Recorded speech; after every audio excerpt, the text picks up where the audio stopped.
adalah ini kerangka ya.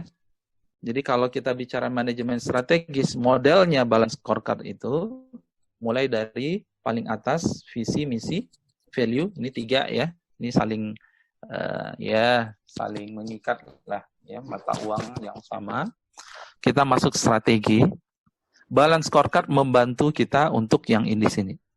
Strategi map dan KPI scorecard. Ya. Baru kita masuk kepada program strategis, kemudian masuk kepada kira-kira KPI individu seperti apa. Sejauh mana ini relevan ya, balance scorecard sendiri udah sejak tahun 92 ya, 92 sampai sekarang itu masih relevan. Ya, masih relevan dan itu sangat membantu kita untuk detail dengan strategi. Walaupun kesini orang kemudian, loh dengan kondisi agile masih relevan nggak balance scorecard? Makanya kemudian minggu depan kita akan bahas gimana caranya kita bisa agile dengan balance scorecard. Ya. Berbagai perusahaan yang saya bantu hingga saat ini, kita masih menggunakan paradigma balance scorecard, walaupun ada yang kemudian kita modifikasi sebagian. Ya.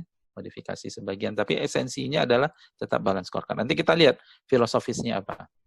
Jadi Bapak dan Ibu, tahun 90-an itu terjadi sebuah, saya ingin katakan sebuah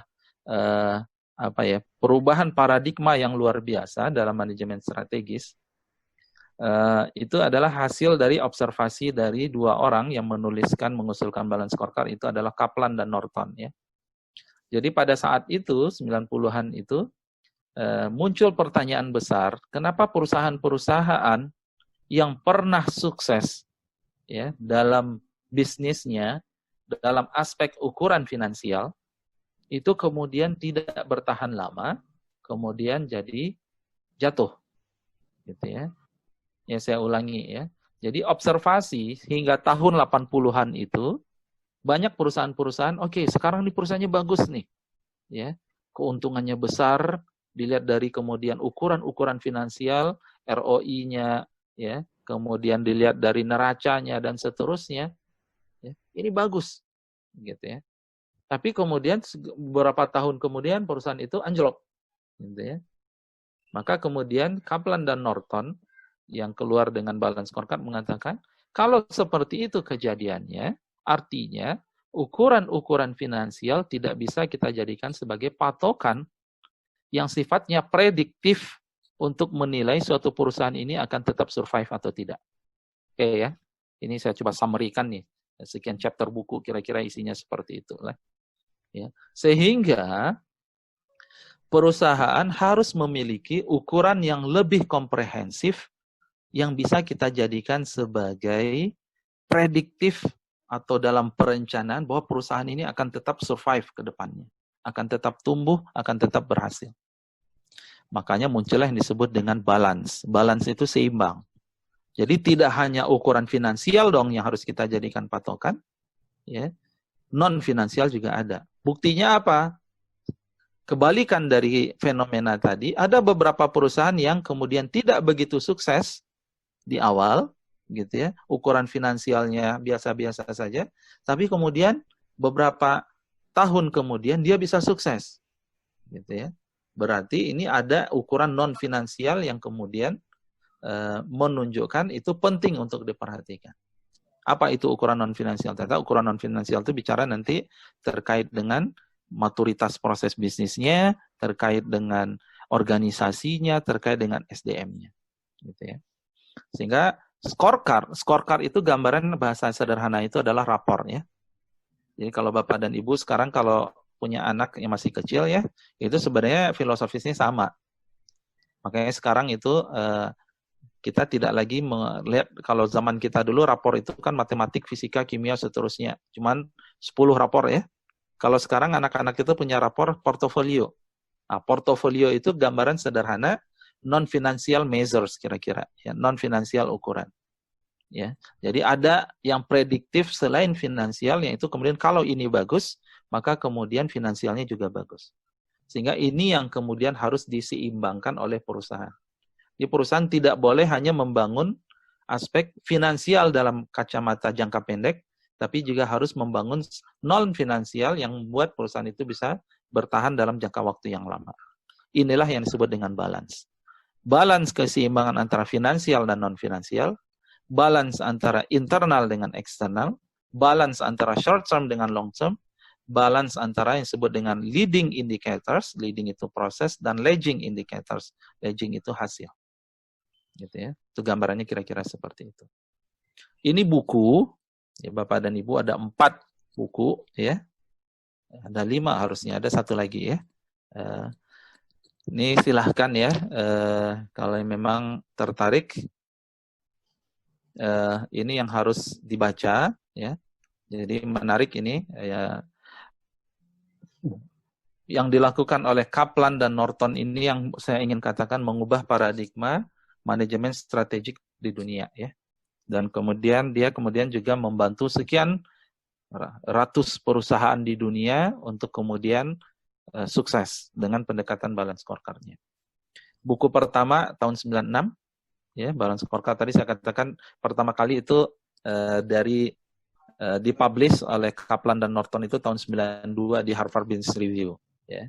Kemudian idenya dikembangkan, dia bantu sekian puluh ratusan perusahaan. Hasil dia membantu perusahaan itu kemudian dituangkan menjadi lesson learned, muncullah buku pertama balance scorecard. Dengan buku ini kemudian dia membantu sekian banyak perusahaan lagi, dari situ muncul dia, ternyata balance scorecard saja nggak cukup.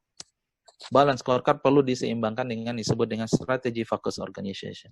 Muncul dia buku yang kedua. Sudah bikin buku yang kedua, ya, menjadi best seller lagi, semua perusahaan menerapkan, dibantu dan seterusnya. Ternyata kata si balance Kaplan dan Norton, kita perlu strategi map untuk mendukung itu.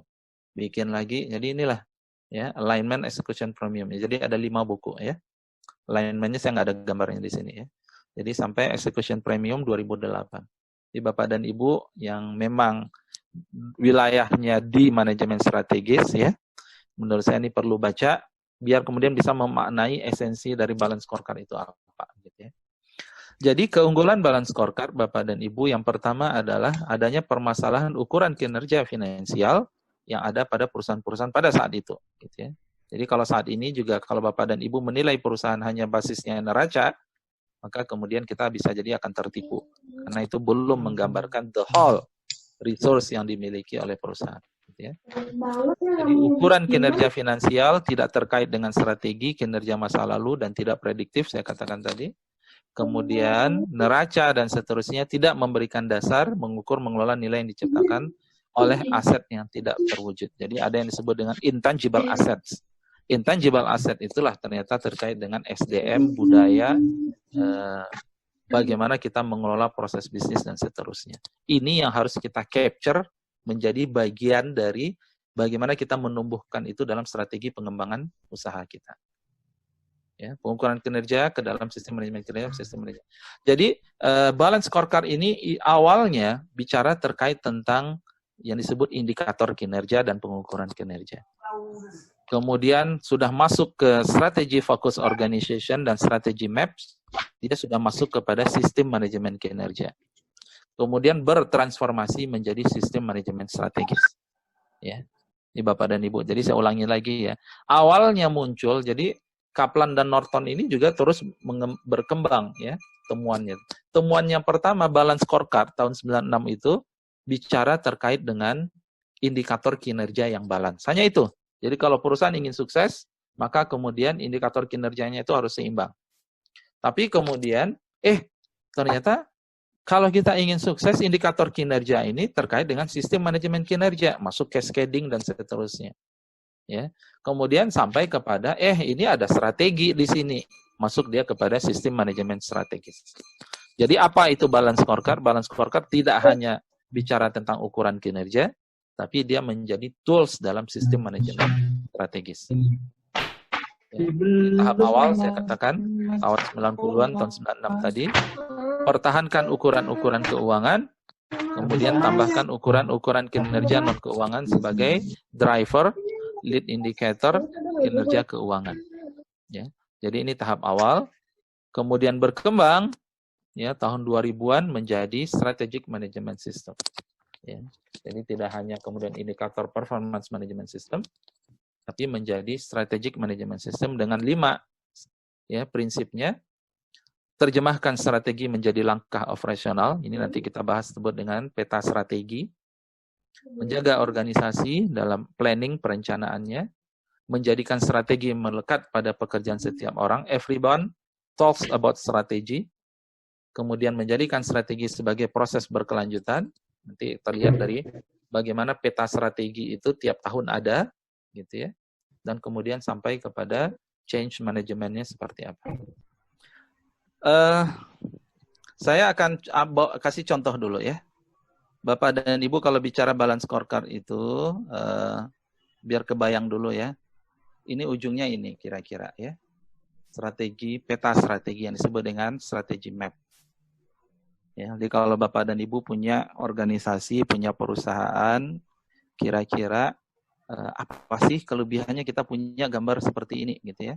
Ini memberikan gambaran secara komprehensif, kira-kira kita di atas itu punya visi ya. Ini visi, ini kita punya visi di atas. Bagaimana cara kita mencapai visi tersebut, gitu ya. Jadi nanti kita akan breakdown visi itu ya menjadi bubble ini disebut dengan bulat-bulat. Ini yang disebut sebagai sasaran strategis. Kemudian kita mencoba berhipotesis kaitan antar sasaran strategis seperti apa itu kemudian untuk mencapai visi. Ya, itu gambarannya kira-kira seperti itu. Di sini ada 4 perspektif, ada yang disebut dengan perspektif keuangan, ya, financial perspektif, perspektif konsumen, perspektif internal proses bisnis, dan perspektif pengembangan dan pembelajaran.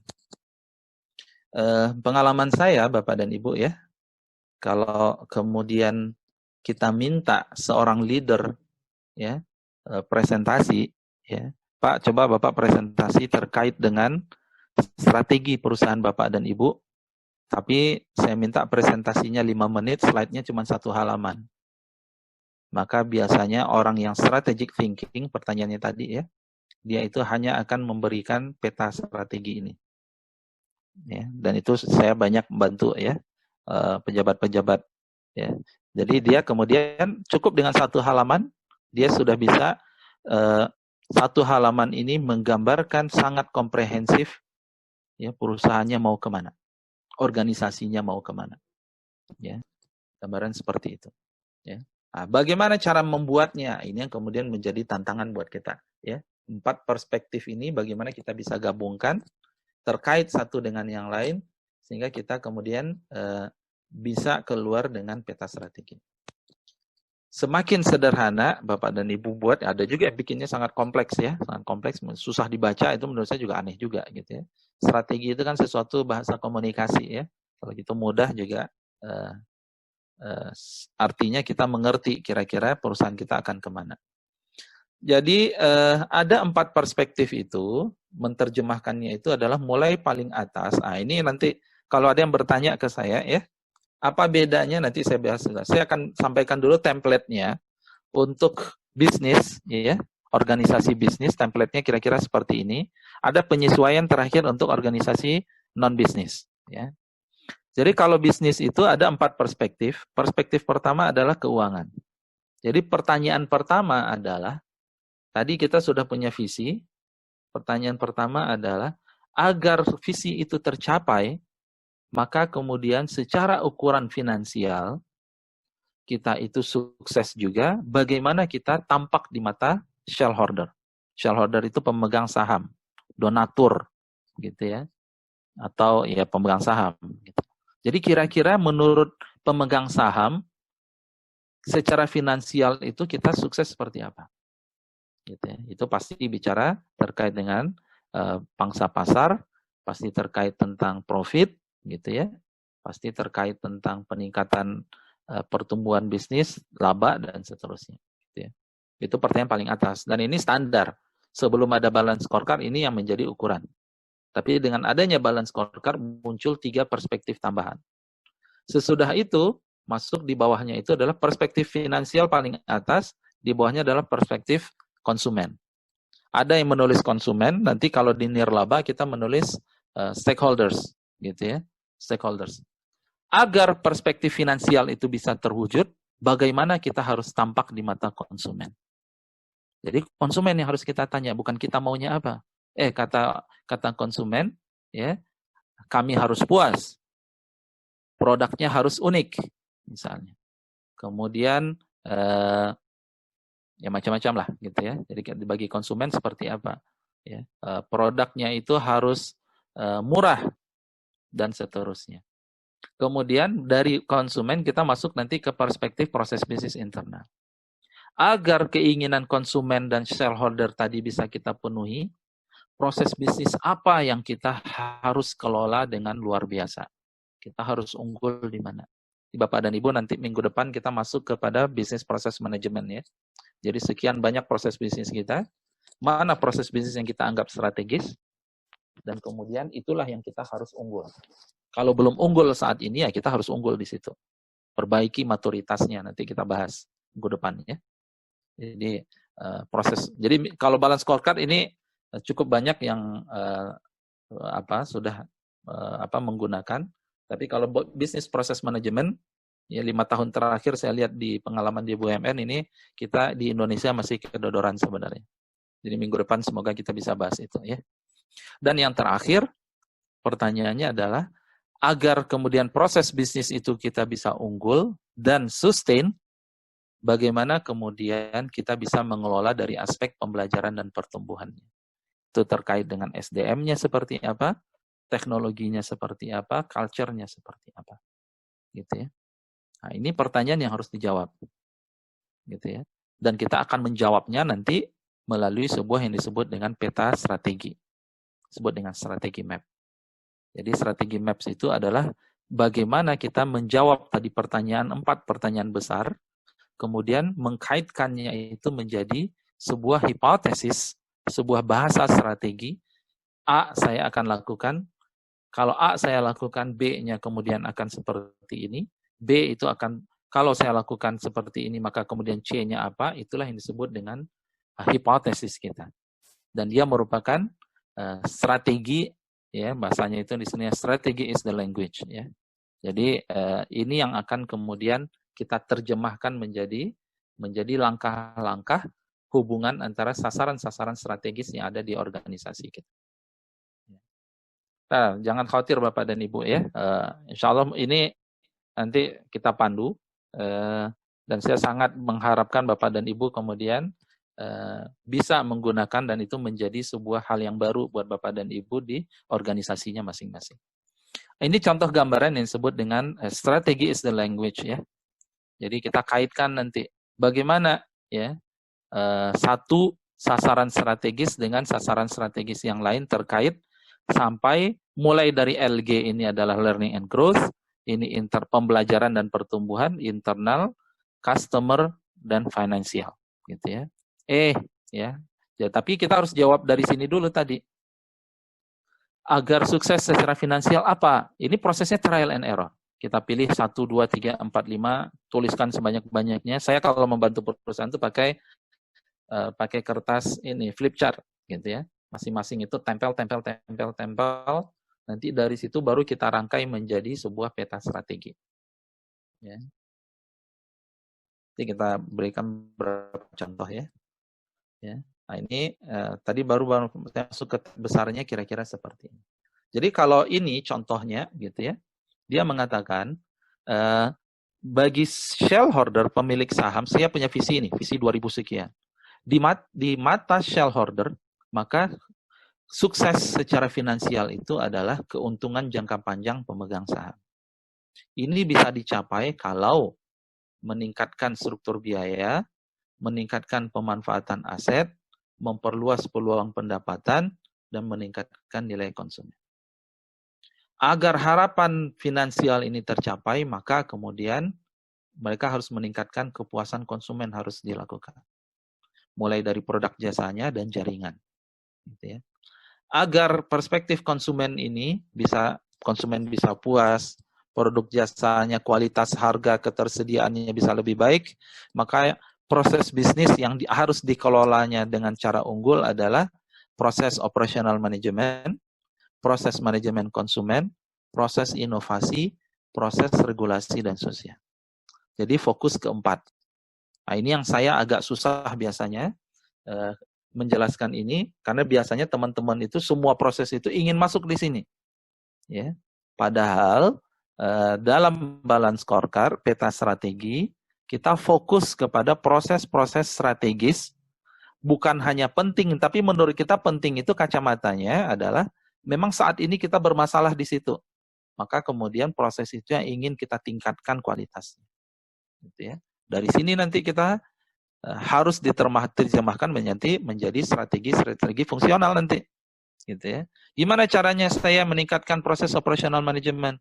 Supply-nya, apa programnya, apa indikatornya, dan seterusnya. Ini masuk di sini nanti.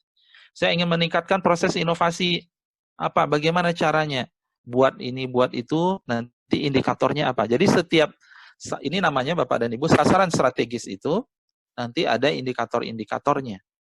Dan ada programnya. Jadi ada indikator, ada program. Gitu ya. Oke.